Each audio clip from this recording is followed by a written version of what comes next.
letting them know I can never be late. CEO, bitch. Pull up in the gold I'm leading. What's up, guys? Welcome back to the channel. Today's video is just going to be a quick and dirty one. We're going to talk about the settings you should be using in Vanguard if you're playing on controller and on console.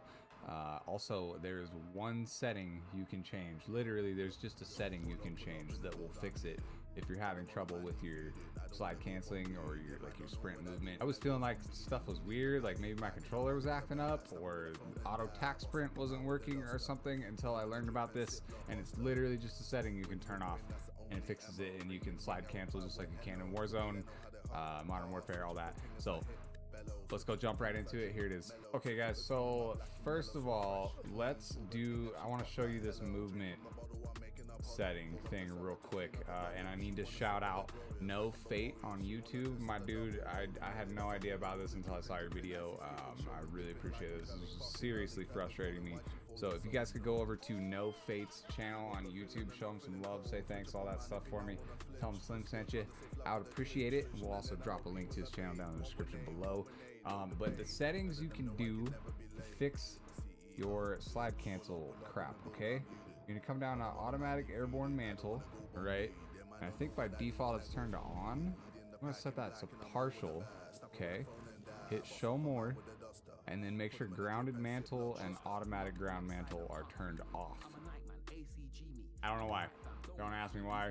It worked immediately. As soon as I turned these off, I stopped having problems. The one problem I was having was like there's this weird jump at the end of your slide cancel for whatever reason, even though you're hitting the exact same buttons you usually would. Turn these off, immediately stopped having that issue.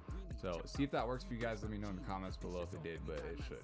So okay, let's go into just the general settings now. So we're on the controller tab. Sensitivity, this is what I use for sniping, you guys. I'm playing on 10 and 9, and all of my multipliers are set to 1, including the ADS multiplier, steady aim, all that. Set those to 1, and then I use default button layout and dynamic aim response curve type. I just feel like it just gives you a little bit more control over those like super fine movements that you do sometimes.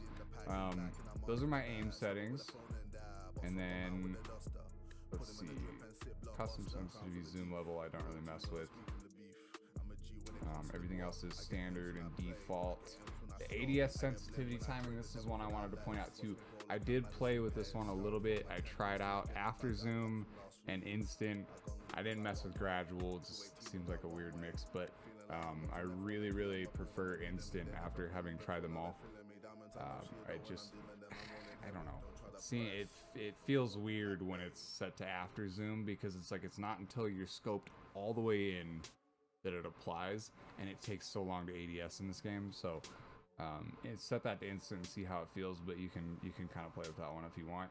Also, your L2 and R2 minimum input dead zones, turn those like super down, like 1 or 0.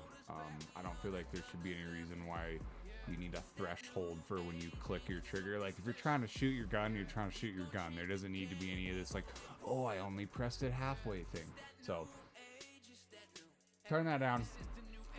Your dead zones for your minimum input, the way that you set those, that's going to be probably different for everybody. The way you set those is you turn them all the way down and then slowly bump them up until you have no stick drift. So like literally put them to 0, go in your game, see what your stick drift is like, and then start turning them up until you have no more stick drift at all. This is what I've come up with, is 8 and 4 for mine. I have a really bad stick drift on my movement stick, so that's where we're at on that. As far as gameplay, we already talked about all the settings you need for that. Graphics is also important.